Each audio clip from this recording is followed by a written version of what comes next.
Hi and welcome to this Pano2VR version 7 screencast looking at the skin editor. Right, I've got the skin editor open and what we're going to look at first of all is some new elements within the skin. So we've got a Lottie, PDF and code element. So let's start with Lottie. I'm going to select that and add that to the skin. As I do, it's going to ask me for a Lottie animation, which is a JSON file. So I'm going to select that, click open, and it's going to add it to the skin. Okay, so let's go to the output. If I refresh this, obviously we've got the live output working now with version 7. You can see that animation playing. All right, with the Lottie animation, we also have attributes to this. So, in its properties, we can change certain attributes such as, loop. If I go 0, it will then start to loop forever. There we go. We can change things like speed. If I set 2, that will speed it up. There we go. So that's making it faster. Let's just change that back to 1. We've also got some on hover actions as well. So if on mouse hover, it will play once. Okay, I can get it to loop whilst the mouse is over it, or we can play once then backwards on mouse leave. Now this is quite cool. Mouse enter, the animation plays forward. Mouse leave, the animation plays in reverse. Okay, so it comes back, so forward and back. This lends itself to things like, I don't know, icons to open menus. In fact, we use this in one of our skins on the hamburger menu. You'll see that when you click it, it morphs into a different shape. That's actually an Lottie animation. Okay, so where do we get Lottie animations? Well, Pano2VR comes with a few built-in. So if I open up the components toolbox, you'll see that we've got the components as normal, but the components toolbox has some more tabs. We've got one for icons. So Pano2VR is now shipping with loads of icons. Depending on which category you select, depends on what icons you get. But basically, you just drag and drop them in the skin, and you can use the icons, give it some actions or whatever you want to do with it. And of course the Lottie animations, again you'll get different Lottie animations with different categories. And of course in time, when you've developed your own animations, you can add them to user defined. We will have more detailed videos about this, so I'm not going to harp on it too long, but this is just it's a new element that we've got, the Lottie animation. Okay, so if I delete this and move on now to the PDF, so let's just add the PDF. Whilst I'm adding this into the skin, I'm just going to mention that the reason why we're using a PDF viewer is not all browsers supported PDFs and not all browsers played them the same way. So they were very, one browser would open it up looking different to another. What having your own viewer means is that you keep consistency. So let's just open up a PDF and see what it looks like in the output. There it is. There's the PDF. We've got things like, the sidebar that you can see all the pages. You've got full screen print and some other little attributes to it. And of course, with the PDF element, we've got the properties where we can, adjust what the viewer will end up seeing. As an example, I can deselect the menu, and so therefore you just get the PDF, or we can bring the menu back and deselect some of the other properties. Okay, so that's the PDF viewer. The other element is the code element. We add that. This enables you to add, if you are a code junkie and you want to add some JavaScript or CSS or add some CSS fonts, you can do that. We actually had a video about adding CSS fonts to the skin. But what will happen is if you add CSS to a skin and you make a component, when you give that component to somebody else and they open it, it will then display the fonts of their skin. All right. But what this does, this enables you to have a font, and you can add this with your component. So when you transfer the component to another computer and it opens up, it's using the font that you wanted it to use. I'll show you a real example of this later on when I look at a component. But for now, that's the code element. I want to quickly look at some attributes in other elements that we've added some more attributes to. There's these little buttons here.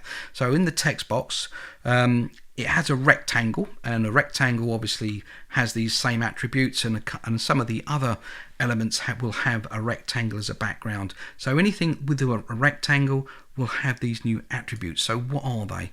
Well, let's make the text box 100 by 100 pixels so we can see it in the output. And so let's start off then. With most of our elements, we'll have a rectangle, and we can control things like seeing the background, seeing the width, and things like that, and the radius and the color. But now what we can do is we can affect these per side. So I could increase the side, the top and the bottom, just to make the text box look a little bit different. And clicking the end button, we can then readjust everything together. And the same with the radius. The radius is quite good, so I could give a 20 pixel radius to the top right, 20 pixel radius to the top left, and make the text box look that little bit different. Okay, we've also got the same thing for color, so I can adjust the color of, just say, the top border and the bottom border, so I know, red and green, and we can make that look a little bit different as well. We've also got the same thing with padding, so you could pad just from the text to the top or the text to the left or right if you wanted. But whilst we're here with the text box, we've got some new properties for the text box. So here we can see the text is aligned its center and the top, but we've now got some new alignment vertically, so we can align it in the center vertically and at the bottom. If I add more text, like this as an example, you'll see that it will just carry on going along, but if I add the word wrap, it will expand from the bottom upwards. Here, if I do it from the center, it just expands top and bottom, and from the top it will expand downwards. So there's your text. Now if I deselect word wrap, of course the text is now too long for the text box, so we've now got this enable trailing ellipses. If I enable this, you'll see that we end up with the 3 dots to show that there's too much text for the width of the text box. So what I'll do then is I'm going to add the width. I'm going to set that to percentage, and as soon as I do that, the text box obviously gets wider and we can see all the text. But of course, as I narrow the text box, we get the ellipses showing, so that makes the text box that little bit more professional looking. Okay, so that's a new property there in the text box. Whilst I'm at the text box, what I'm going to do is put this back to pixels, and let's have a look at some new things we've done in some actions, or in the actions. So if I add an action, mouse click, let's change its position, and let's toggle it, and I'm going to add 200 pixels. So basically on click, this moves from side to side by 200 pixels. Okay, let's have a look at some of these new things. So any action that causes a movement, so move something, toggle something, or change something, what we can do now is we have these new properties. So transition time. So at the moment it's taking 1 second to get from 0 to 200 pixels. If I was to set this to 0.5 of a second, obviously it would speed it up because it's now taking half a second to do the same journey. All right, so there we go, much faster. And also what we've got here is the easing functions as well. If I go to linear ease, you'll see that it's very robotic. It's bump, and it's like hitting a wall when it stops. Bump, bump. There we go. But of course with the easing function, so if I was to do ease in out, you'll have a soft start and a slow stop. So let's look at that. So it will do that. If I slow it down, you'll get to see that better actually. So let's just set that to 1 second for the journey, as it were, and that's it. You can see it slowly starts off, speeds up, and then slowly comes to a halt. All right, so that's the easing effect there. Right, the other property we had here was delay. If I give it a 1 second delay, it will do exactly what it says on the tin. Oh, I close the browser, so let's just reopen that. Here it is. If I click it, wait a second, it moves. Click it, wait a second, it comes back again. Where you might want to use this is, say, on a tooltip. You know, if you hover over a button, you click the button, move away, fine. If you don't know what the button does, you hover over the button, give it a 2 or 3 second delay, and then you can get the tooltip to show. So there's an example of use for that. Okay, so let's close this skin then. So let's come out of here, and what I want to do is go to Feather Orb. This is one of the skins that come packaged with Pano2VR 7. So let's open this up, and the reason why I want to show you this is because I'm going to break it, and what I want to show you is some new edit tools we have in the skin editor for you skin builders. So I'm going to break this by deleting one of the variables, all right, that this skin relies on to work. As soon as I do that, you see all these warnings start appearing. So under the edit menu, we've got find warnings. We get a dialog box pop up, and it shows me all of the elements that are affected by that variable I've just deleted. So if I select one, let's select the top one, you'll see where it is in the skins tree. It has a warning dialog or a warning symbol, and you can see that it's saying to me this element contains actions with invalid variables in an action filter. So not so much the action is the problem is the action filter, and there it is, we deleted this variable. Okay, whilst we're here, I want to show you the find feature. So we go edit find, and I know it's selected this already, the hotspot, but let's find a PDF underscore pop-up. There it is.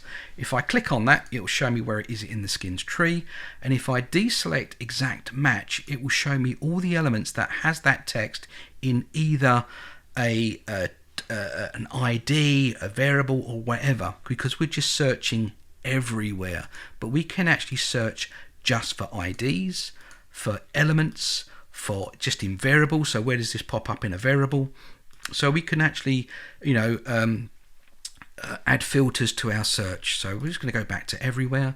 The other thing we can do, if I select exact match again and just get to this one element, what we can also do is do the find and replace. So I can highlight this text, paste, underscore, add a 1.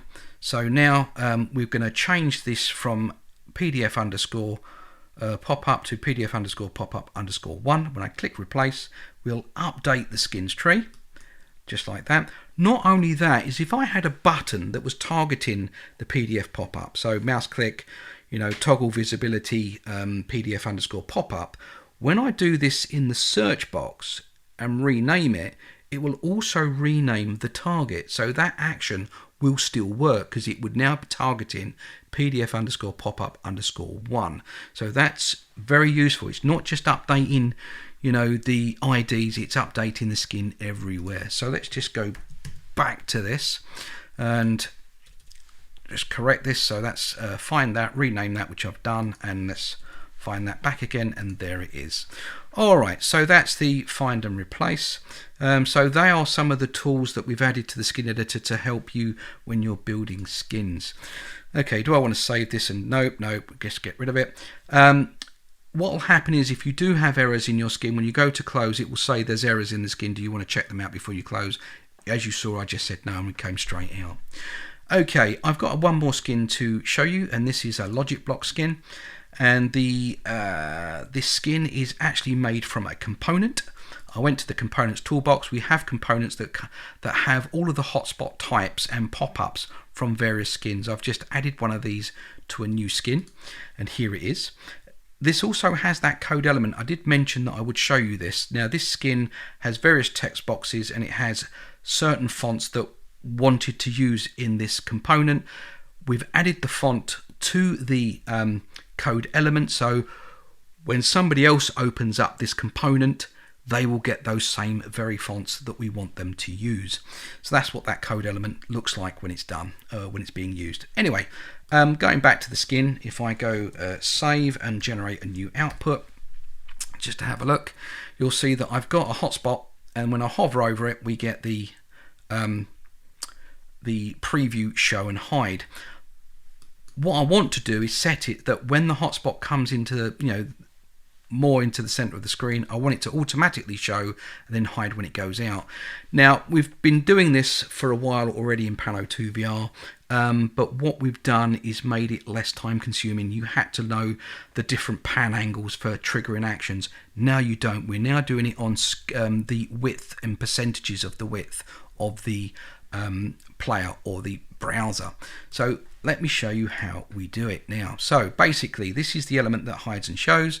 The way it works is it's an alpha 0, so it's invisible. When I open up the logic block, you can see that when the mouse over the parent, so the hotspot, it's going to see it and it's going to be true and it's going to show. Right, what I'm going to do is delete this. Don't want that. Actually no, I'm going to just remove that from there, and we're going to add the new trigger. The new trigger is under hotspot. Now this becomes active when any element is a child of a hotspot template. This thing, yellow thing, target here is the hotspot template, and when you've got a child element of that, this becomes active.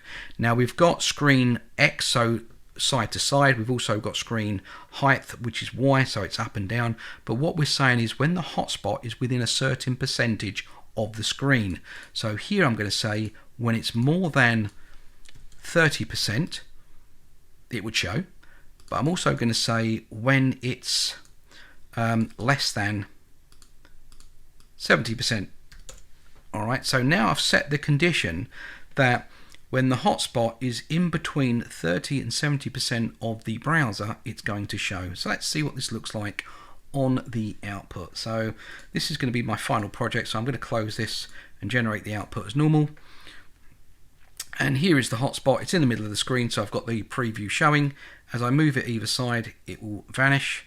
And because it's now on the hotspot, I don't have to worry about pan angles or anything like that. As I bring it around, other hotspots will react to it as well. There you go. As I said before, we will bring out other videos detailing in more detail the areas what we've just looked at. This is a quick overview. I hope you like what you see, and as always, thanks for watching.